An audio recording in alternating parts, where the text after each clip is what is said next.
जय सिया राम दोस्तों, आप सभी का स्वागत है ऑप्टिमिस्टिक स्टडीज में। तो आज से हम स्टार्ट कर रहे हैं पॉलिटी की क्लास।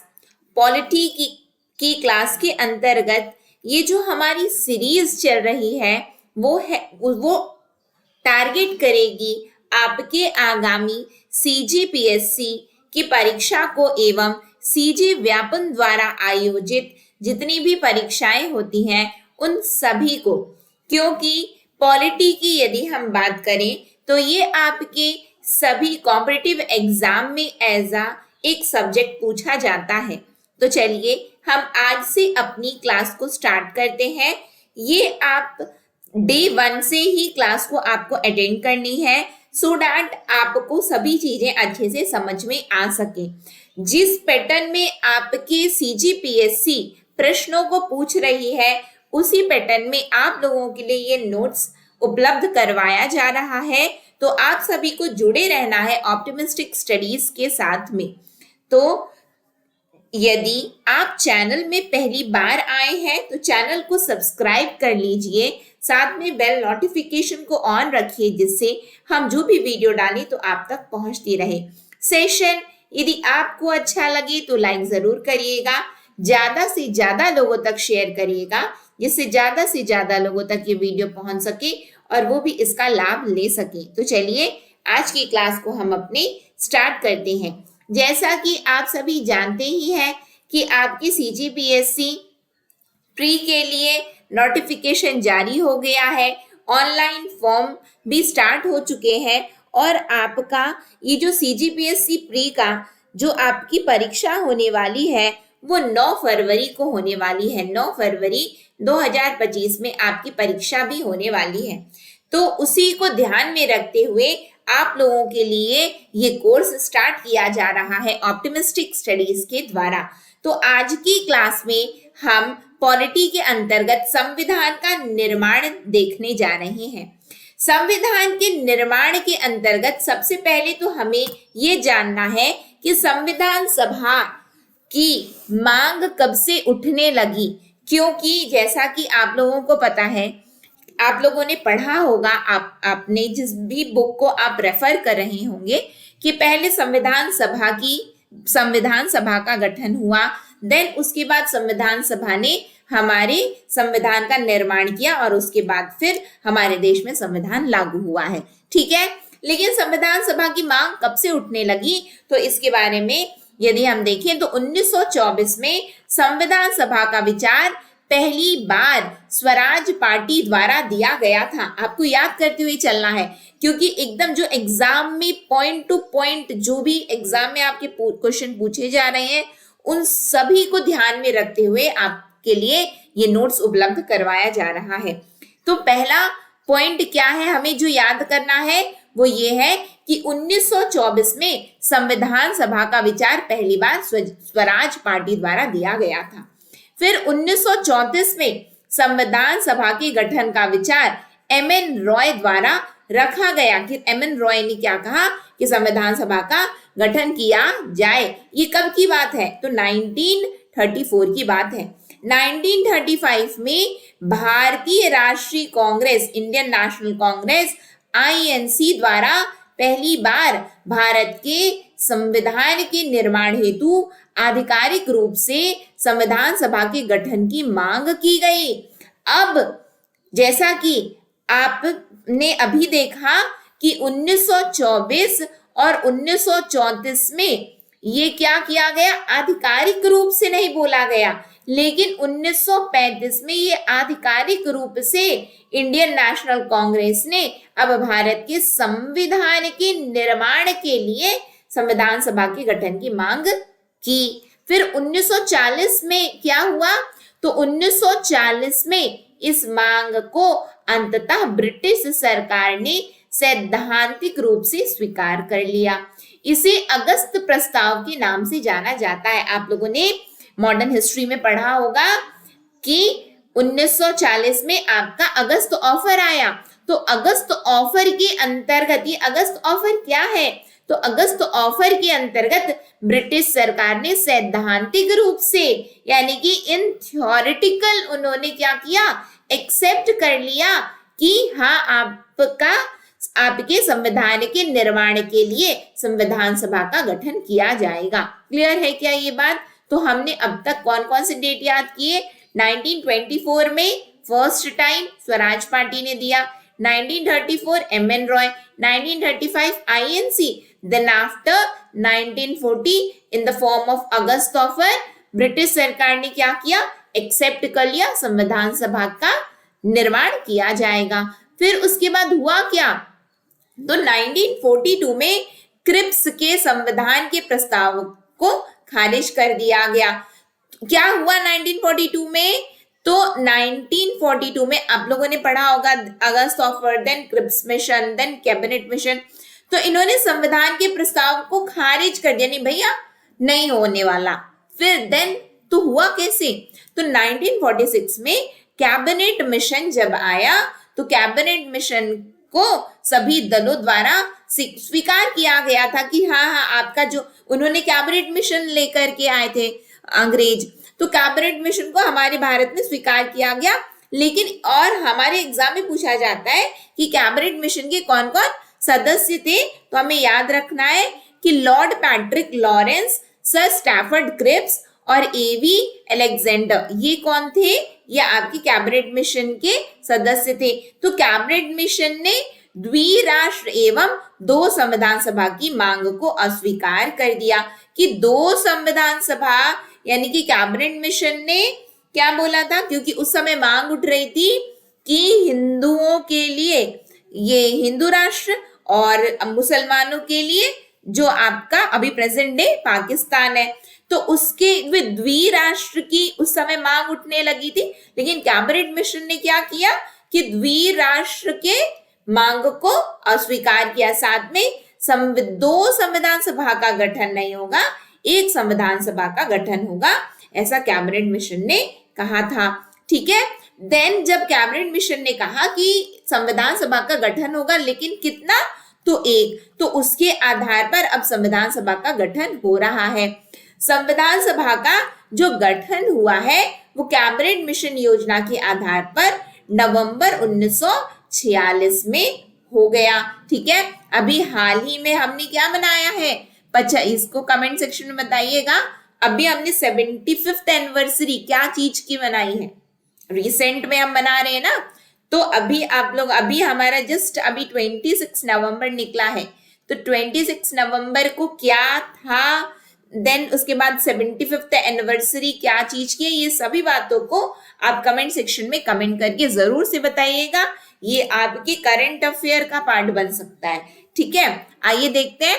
तो सीटों का बंटवारा अब जो होना है, तो सीटों का बंटवारा जनसंख्या के आधार पर किया गया। ये सभी चीजें आपको याद रखनी है। अभी तक हमने क्या क्या याद किया? डेट याद किया, 1924 वाली डेट याद किया स्वराज पार्टी, 1934 वाली डेट हमने याद किया एम.एन. रॉय, 1935 वाली डेट हमने याद किया आईएनसी आधिकारिक रूप, देन हमने 1940 देखा तो अगस्त ऑफर, देन हमने 1942 देखा तो क्रिप्स मिशन ने अस्वीकार किया, देन हमने 1946 देखा तो कैबिनेट मिशन ने स्वीकार किया, लेकिन दो वाली कॉन्सेप्ट को अस्वीकार कर दिए।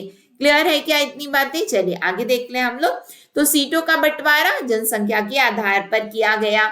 ब्रिटिश प्रांतों से संविधान सभा के सदस्यों का चुनाव आनुपातिक प्रतिनिधित्व प्रणाली एवं एकल संक्रमणीय मत पद्धति के आधार पर हुआ है। क्यों? आपको देखो, पहली बात तो टोटल स्ट्रेंथ देख लो, इसको बाद में देख लेते हैं।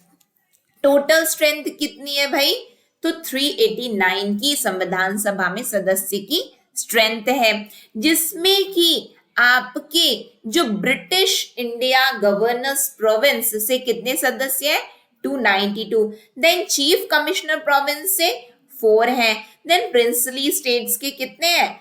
93 हैं। तो बस यही बात बताई गई कि ब्रिटिश प्रांतों, ये ब्रिटिश प्रांत कौन? British India governors province.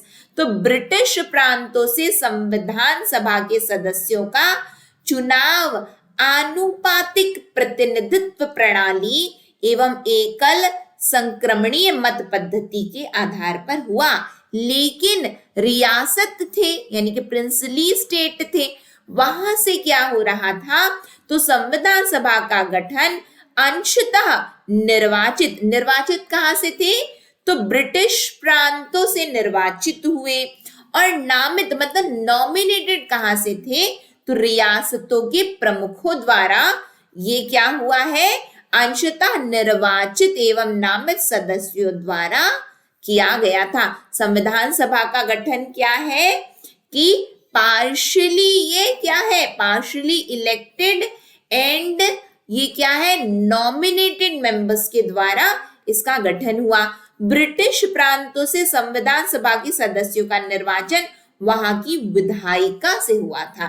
तो जो ब्रिटिश प्रांत से संविधान सभाओं का जो निर्वाचन हो रहा था, तो कहां से हुआ भाई, डायरेक्टली पीपल ने इलेक्ट किया क्या, तो पीपल ने इलेक्ट नहीं किया था उनको, तो फिर किसने सिलेक्ट कर लिया भाई, तो आप बता रहे हो निर्वाचित है, निर्वाचित है, फिर बताते हो कि जनता के द्वारा नहीं है, तो जनता के द्वारा नहीं है तो क्या हुआ है, तो विधायिका ने किया है। जैसा आप ऐसे समझो, अभी हम यदि देखें तो हम डायरेक्टली प्रधानमंत्री जी को हम वोट नहीं डालते हैं, हम किसको चुनते हैं, हम सांसदों को चुनते हैं। सांसदों को जब हम चुनते हैं उसके बाद प्रधानमंत्री जी क्या होते हैं, जिस जो भी पार्टी ज्यादा वोट पाई होती है, तो ज्यादा वोट वाली पार्टी क्या होती है, उसका जो प्रमुख होता है वो प्रधानमंत्री बन जाता है। सिमिलर टू चीफ मिनिस्टर, हम चीफ मिनिस्टर को डायरेक्टली नहीं चुनते, हम पहले विधायकों को चुनते हैं ना, प्रेजेंट डे में हम यही देखते हैं। तो बस वही चीज हुआ है कि कहां पे, संविधान सभा के गठन में। संविधान सभा के गठन में तो ब्रिटिश इंडिया यानी ब्रिटिश प्रांत, देन रियासत और चीफ कमिश्नर्स, ये पूरे गठन के ये सदस्य थे। 389 टोटल थे, 292 ब्रिटिश प्रांतों के, 93 रियासतदारों के, चीफ कमिश्नर्स प्रोविंस से 4 आए थे। तो बस यही बताया गया, इसके प्रिंसली स्टेट्स के तो नॉमिनेटेड थे, नामित थे, लेकिन ब्रिटिश प्रांतों की तो निर्वाचित थे, लेकिन जनता द्वारा नहीं बल्कि विधायिका से हुआ था निर्वाचन। क्लियर है क्या इतनी बात? आगे देखते हैं। अब बात आती है, आपके एग्जाम में प्रश्न पूछा जाता है, क्या महात्मा गांधी संविधान सभा के सदस्य थे? तो आपको याद रखना है कि महात्मा गांधी संविधान सभा के का हिस्सा नहीं थे, यानी कि वो उसके सदस्य नहीं थे। फिर जो देशी रियासतों को आवंटित जो 93 सीटें जो नहीं भर पाई थी, क्योंकि उन्होंने संविधान सभा से अलग रहने का फैसला किया था। ये 93 जो सीटें हैं वो नहीं भर पाई क्योंकि उन्होंने बोला हमको नहीं आना है, संविधान सभा से अलग रहने का रियासतों ने क्या किया, फैसला किया है। अब संविधान सभा की कार्यवाही देखो, ये सभी चीजें मैं नेक्स्ट डे पूछूंगी, है ना, तो याद करते हुए चलना है। मतलब ऐसा नहीं कि एक बार सुन लिए पढ़ लिए और भूल गए, ऐसा नहीं करना। हम डायरेक्टली अब 9 फरवरी को टारगेट कर रहे हैं। जब 9 फरवरी का हमारा टारगेट है, साथ में आपके आगामी जितने भी व्यापम के द्वारा आयोजित जितनी भी प्रतियोगी परीक्षाएं होंगी, सब में ये इंपॉर्टेंट होगा। तो ध्यान से आपको पढ़ना है, याद भी करते हुए चलना है। क्लियर है ना? आगे देखो, संविधान सभा की अब कार्यवाही। तो कार्यवाही के अंतर्गत हुआ क्या, तो 9 दिसंबर 1946 को संविधान सभा की पहली बैठक आयोजित हुई। तो पूछा जाता है कि कब पहली बैठक हुई थी, तो 9 दिसंबर को हुई थी। कब हुई? 9 दिसंबर 1946 में पहली बैठक हुई, जिसमें मुस्लिम लीग ने क्या किया, बैठक का बहिष्कार कर दिया। ठीक है, हमको नहीं आना, तो मत आओ, तो वो नहीं आए। ठीक है, देन हुआ क्या, वरिष्ठतम सदस्य कौन है, वरिष्ठतम सदस्य तो डॉक्टर सच्चिदानंद सिन्हा, यानी कि बड़े हैं, जितने लोग आए संविधान सभा में उसमें से डॉक्टर सच्चिदानंद सिन्हा क्या है, वरिष्ठ हैं। तो इनको क्या किया गया, ने भाई आप बड़े हैं तो बड़े के नाते इनको क्या किया गया, अध्यक्ष बनाया गया। लेकिन अध्यक्ष कैसा बनाया गया, तो अस्थायी बनाया गया, यानी कि परमानेंट नहीं है भाई, टेम्पररी, यानी कि आज की मीटिंग के लिए आप कौन हो, आप यहाँ के आज क्या हो, आप अध्यक्षता करोगे। ठीक है, तो अस्थायी अध्यक्ष की नियुक्ति फ्रेंच परंपरा के अनुसार की गई थी। कैसे की गई थी, फ्रेंच परंपरा, यानी कि जो बुजुर्ग है, फ्रेंच परंपरा क्या बोलती है, आज मीटिंग होनी है तो जो यदि कोई अध्यक्ष नहीं है तो आज जो वरिष्ठ है हमारे बीच में वही अध्यक्षता करेंगे। तो डॉक्टर सच्चिदानंद सिन्हा ने जब पहली बैठक हो रही है आज 9 दिसंबर 1946 में, तो इन्होंने अध्यक्षता कर दी। लेकिन बाद में क्या हुआ, बाद में डॉक्टर राजेंद्र प्रसाद को संविधान सभा का स्थायी अध्यक्ष चुना गया। साथ में उपाध्यक्ष कौन था, याद रखेंगे आप लोग, डॉक्टर राजेंद्र प्रसाद कौन है, तो डॉक्टर राजेंद्र प्रसाद संविधान सभा के स्थायी अध्यक्ष हैं। अस्थायी कौन है, तो सच्चिदानंद सिन्हा, याद रखिएगा, ठीक है। उपाध्यक्ष कौन थे, तो 2 उपाध्यक्ष थे, पहले HC मुखर्जी और दूसरे VT कृष्णमाचारी, ये थे। क्लियर है।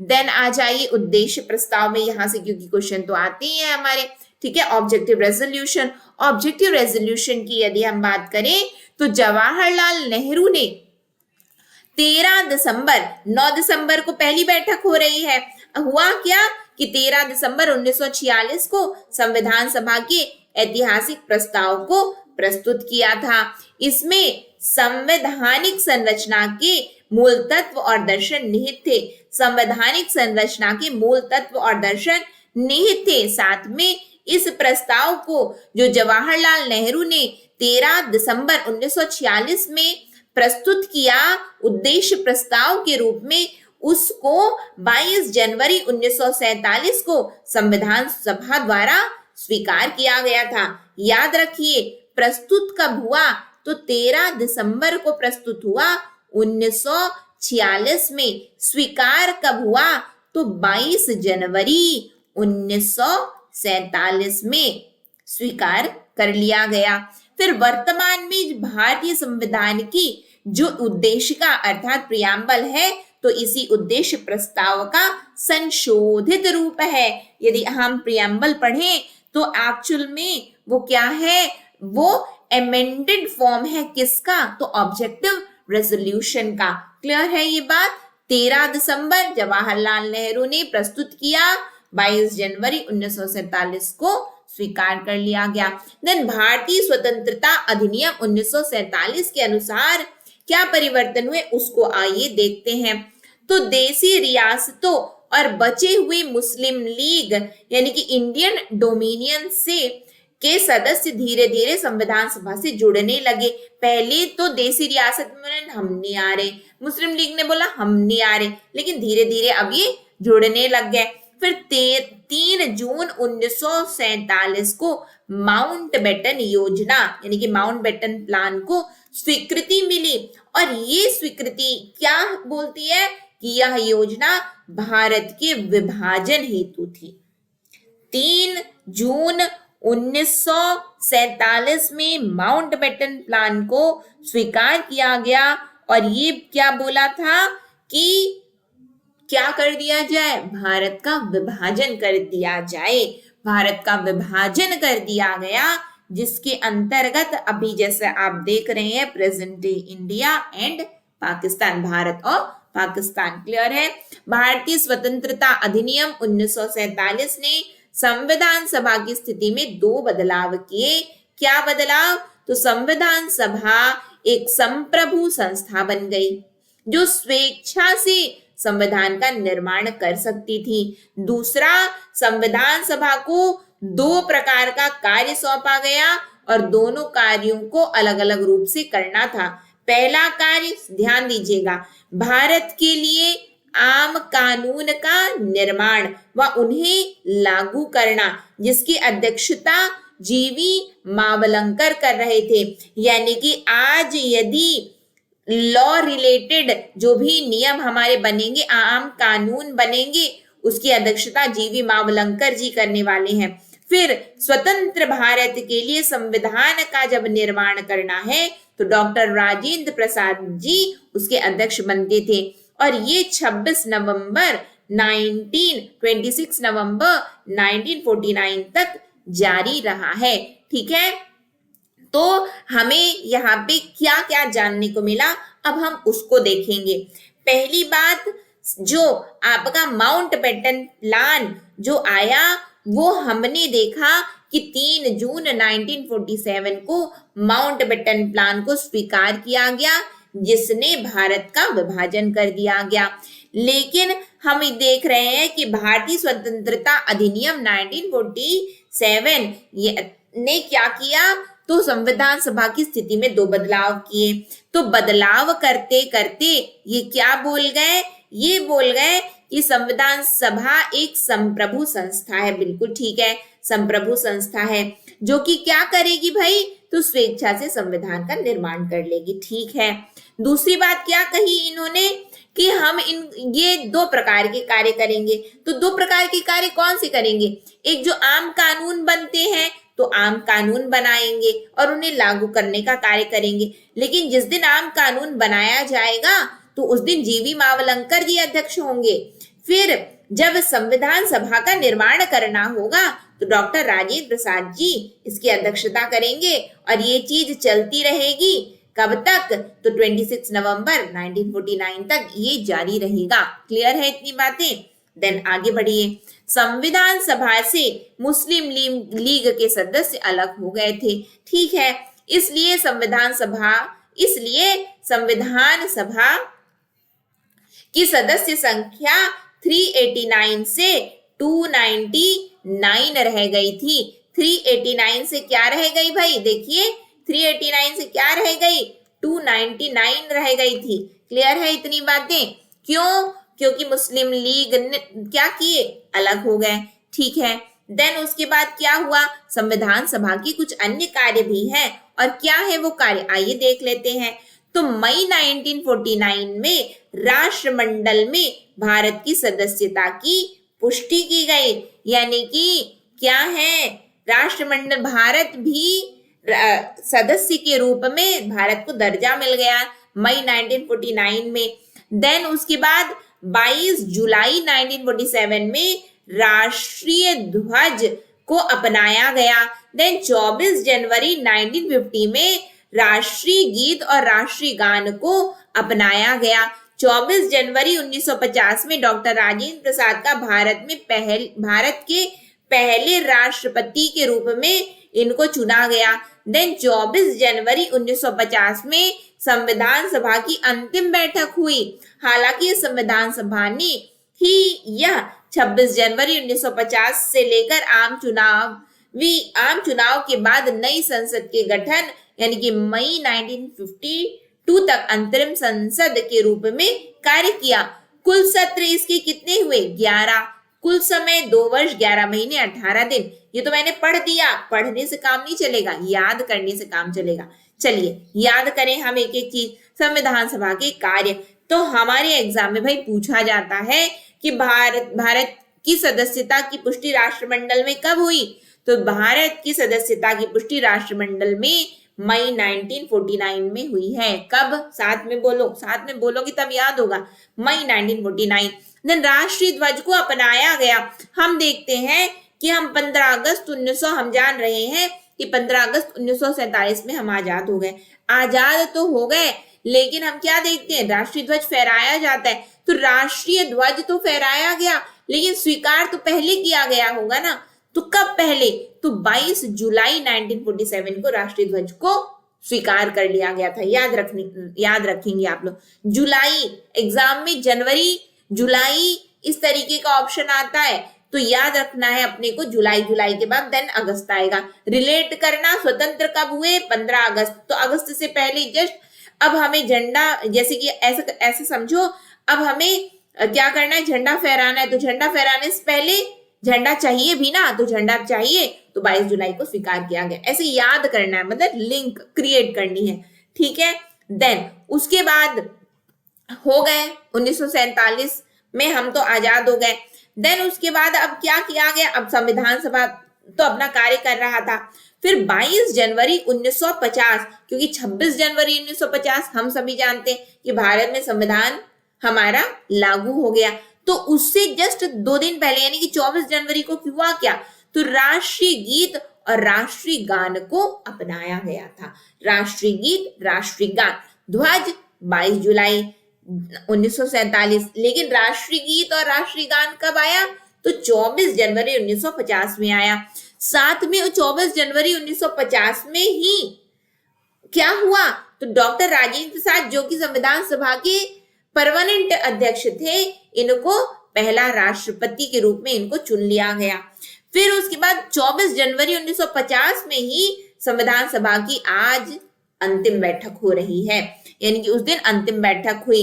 लेकिन अंतिम बैठक तो हो गई, लेकिन आम चुनाव तक और नई संसद के गठन तक, यानी कि मई 1952 तक इन्होंने अंतरिम संसद के रूप में इन्होंने कार्य किया है। ठीक है, इन्होंने इंटरिम पार्लियामेंट के रूप में इसी संविधान सभा ने कार्य किया। कब? मई 1952। लेकिन अंतिम बैठक तो 24 जनवरी 1950 को हो गई थी, यानी कि कार्य कंप्लीट हो गया, 26 जनवरी को अपना लिया गया। लेकिन अभी क्या होना है? अब चुनाव होना है, देन उसके बाद संसद का गठन होना है, तब तक हम कार्य करेंगे। जैसे कि हम देखते हैं ना कि नई जब सरकार बनती है तो उससे पहले क्या होते हैं, एक टेम्पररी रूप से कार्य कर रहे होते हैं। जैसे कि हम देखते हैं कि वो स्पीकर कब जाते हैं कि हम जब वो शपथ ग्रहण के बाद में, जब यानी कि जब हमारी पार्लियामेंट के अंतर्गत, लोकसभा के अंतर्गत जब बैठ, जैसे कि राज्यसभा क्या है? राज्यसभा परमानेंट बॉडी है, यानी कि वो खंडित नहीं होने वाली। बट लोकसभा क्या है? वो हर 5 साल में बदल जाती है लोकसभा, यानी कि चुनाव हो जाता है। ठीक है, तो बस तो हम देखते हैं कि टेम्पररी रूप से कार्य करते, वैसी संविधान सभा अभी टेम्पररी रूप से काम कर रही है। कब तक? तो मई 1952 तक। तो ये इन्होंने कितनी मीटिंग की? ये इन्होंने जैसे कि 9 दिसंबर को, तो 9 दिसंबर 1946 में इनकी पहली मीटिंग थी, है ना। फिर उसके बाद कुल सत्र, यानी कि 24 जनवरी 1950 तक इनके कितने हुए सत्र? तो 11 सत्र हुए। कुल समय कितना लग गया इनको संविधान का निर्माण करने में? तो 2 वर्ष 11 महीने और 18 दिन लगे। पूछा जाता है, देखो भाई याद रखना, 2 वर्ष 11 महीने 18 दिन। मुख्य समितियां देख लो, यहां से प्रश्न बनता है। तो संघ शक्ति समिति, जिसको हम क्या कहते हैं? संघ संविधान समिति, राज्य समिति, राज्यों से समझौते हेतु बनाई गई थी। तो जवाहरलाल नेहरू जी इसकी अध्यक्षता कर रहे थे। प्रक्रिया नियम समिति, संचालन समिति, डॉक्टर राजेंद्र प्रसाद। प्रांतीय संविधान समिति, सरदार पटेल।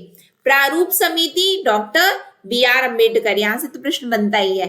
मूल अधिकारों, अल्पसंख्यकों और जनजातियों और बहिष्कृत क्षेत्र हेतु परामर्श समिति, सरदार पटेल। संविधान सभा की सभी समितियों में प्रारूप समिति क्या है? ड्राफ्टिंग कमेटी क्या है? महत्वपूर्ण थी। इसका गठन कब हुआ? प्रश्न पूछा जाता है। तो इसका गठन 29 अगस्त 1947 को किया गया था। इसमें कितने सदस्य थे? इसमें 7 सदस्य थे। याद रखना है आपको कि प्रारूप समिति की अध्यक्षता कौन कर रहा था? तो डॉक्टर बी.आर. अम्बेडकर जी कर रहे थे, और ये सबसे महत्वपूर्ण थी। और इसका गठन 29 अगस्त 1947 में हुआ है। 15 अगस्त को आजाद हुए, 29 अगस्त 1947 में इस समिति का गठन हो गया। 7 सदस्य थे। एनैक्टमेंट ऑफ द कॉन्स्टिट्यूशन देख लो भाई, संविधान का प्रभाव में आना देख लो। तो संविधान के प्रारूप के प्रत्येक प्रावधान, यानी कि क्लॉज बाय क्लॉज पर चर्चा के बाद चर्चा हुई, और चर्चा के बाद 26 नवंबर 1949 को अपनाया गया। तभी तो हम क्या मना रहे हैं? 75वीं सालगिरह मना रहे हैं हम अपने संविधान निर्माण की। क्लियर है? इसको याद रखेंगे आप लोग। 26 नवंबर 1949, और अभी क्या है? अभी जो हाल ही में 26 नवंबर 2024 हुआ, तो हम 75वीं सालगिरह मनाए हैं। उस समय इसमें उद्देशिका, ये पूछा जाता है, उद्देशिका 395 अनुच्छेद और 8 अनुसूचियां शामिल थी। यानी कि जब संविधान किस तरीके से प्रभाव में आया, तो सबसे पहले इसको अपनाया गया है। याद रखना, अपनाया गया के अंतर्गत यदि हम बात कर रहे हैं कि लागू कब हुआ, तो लागू तो 26 जनवरी 1950 में हुआ है, लेकिन 26 नवंबर 1949 को अपना लिया गया था। ठीक है, अपनाने के उस समय क्या था? इसमें उद्देशिका थी। ठीक है, 395 आर्टिकल्स थे और 8 शेड्यूल्स यानी कि अनुसूचियां थी।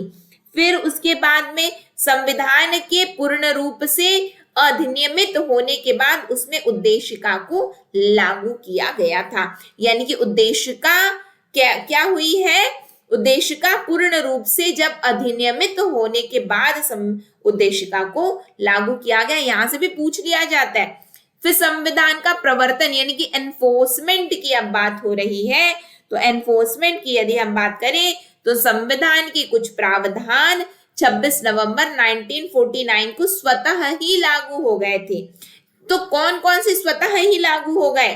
तो नागरिकता, चुनाव, फिर उसके बाद तदर्थ संसद, अस्थायी और परिवर्तनशील नियम और छोटे छोटे शीर्षकों से जुड़े कुछ प्रावधान जैसे कि अनुच्छेद 5, 6, 7, 8, 9, 60, 324, 366, देन 367, 379, 380, 388, 391, 392 और 393 ये सभी संविधान सभा को आज जैसे ही क्या हुआ है, एनाक्टमेंट हुआ है, अपनाया गया, तो ये स्वतः ही लागू हो गए हैं। संविधान के जितने शेष प्रावधान थे फिर 26 जनवरी 1950 में लागू हुए हैं। क्योंकि 26 जनवरी 1900 क्यों बाद में हुआ भाई? अपना आप पहले ले रहे हो, लागू बाद में करो, क्यों? क्योंकि 26 जनवरी 1930 को पूर्ण स्वराज दिवस मनाया गया था और इस दिन को संविधान की शुरुआत के दिन तथा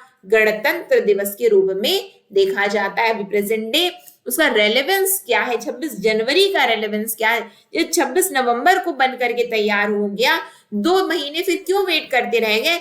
क्योंकि पूर्ण स्वराज दिवस इस दिन मनाया गया था 1930 में, इसलिए उस दिन को याद करने के लिए हमने बोला 2 महीने बाद हम क्या करेंगे, लागू करेंगे। इसलिए हम रुके रहे और अब हम प्रेजेंट डे में उसी दिन को गणतंत्र दिवस के रूप में मनाते हैं। संविधान के लागू होने के बाद भारतीय स्वतंत्रता अधिनियम 1947 और भारत सरकार अधिनियम 1935 निरस्त हो गए थे। क्यों भैया? हमारा आ गया संविधान, अब हम आपको नहीं मानते, तो हमने नहीं माना। फिर लेकिन हुआ क्या? तो हालांकि abolition of privy council jurisdiction act 1949 लागू रहा, ये लागू रहा है संविधान के लागू होने के बाद भी। ठीक है, कौन कौन से निरस्त हो गए? 1947 वाला और 1935 वाला, पर 1949 वाला abolition of privy council jurisdiction act 1949 लागू रहा है। कुछ अन्य महत्वपूर्ण तथ्य भी देख लीजिए जो कि है, संविधान सभा का चिन्ह क्या था? तो हाथी था। Sir VN. राव कौन थे? ये संवैधानिक सलाहकार थे। फिर H.V.R. अयंगर कौन थे? तो संविधान सभा के सचिव थे। S.N. मुखर्जी कौन थे? तो संविधान सभा के मुख्य प्रारूपकर्ता यानी कि ड्राफ्ट्समैन थे। प्रेम बिहारी रायजादा कौन थे? कैलीग्राफर थे। नंदलाल बोस B.R. सिन्हा कौन थे? तो मूल संस्करण का सौंदर्यीकरण व सजावट कर रहे थे। वसंत कृष्ण वैद्य संविधान की मूल संस्करण का हिंदी सुलेखन किया इन्होंने, वसंत कृष्ण वैद्य ने। अधिकतर जो आपसे कहीं से क्वेश्चन पूछा जा सकता है, अयंगर जी के बारे में अब तक प्रश्न किया गया है। अदरवाइज ये नाम आपको याद होते हैं, याद कर लीजिए। थोड़ा रिवीजन करेंगे तो थोड़ा बहुत चीजें याद होंगी ही डेफिनेटली। ठीक है, तो यहाँ पे हमने हमारा जो फर्स्ट टॉपिक था उसको हमने क्या किया है, उसको कंप्लीट कर लिया है। देन आफ्टर हम अपने इसी सेशन में आगे बढ़ेंगे यानी कि पॉलिटी में, तो जिसके अंतर्गत अभी हमने संविधान का निर्माण देखा और यानी कि फर्स्ट चैप्टर देखा, देन उसके बाद हम आगे बढ़ेंगे second, third and so on. ठीक है, तो इसी तरीके से अपनी सर्वश्रेष्ठ तैयारी के लिए जुड़े रहिएगा ऑप्टिमिस्टिक स्टडीज के साथ। कहीं पे भी कोई भी डाउट आए तो आप हमें कमेंट सेक्शन में कमेंट कर सकते हैं। यदि आपको ये नोट्स चाहिए, क्योंकि लास्ट टाइम रिवीजन के लिए हमें नोट्स की आवश्यकता रहती है, तो यदि आपको नोट्स चाहिए तो आप हमें इस नंबर पर संपर्क कर सकते हैं 9584532690। इस नंबर पर संपर्क आप हमसे कर सकते हैं और नोट्स आपको उपलब्ध हो जाएगा। नोट्स आपको उपलब्ध हमारे ऑप्टिमिस्टिक स्टडीज मोबाइल ऐप में उपलब्ध करवा दिया जाएगा, तो वहां से आप लोग डाउनलोड भी कर सकते हैं इसकी पीडीएफ को। अधिक जानकारी के लिए आप इस नंबर पर संपर्क कर सकते हैं। कोई भी डाउट आए तो कमेंट सेक्शन में कमेंट कर सकते हैं। इसी के साथ आज की क्लास को मैं एंड करती हूँ। नेक्स्ट क्लास में हम मिलेंगे। नेक्स्ट क्लास तक आप सभी को जय Shri Ram, optimistic learning. Thank you for the session. जय हिंद, जय भारत, जय छत्तीसगढ़।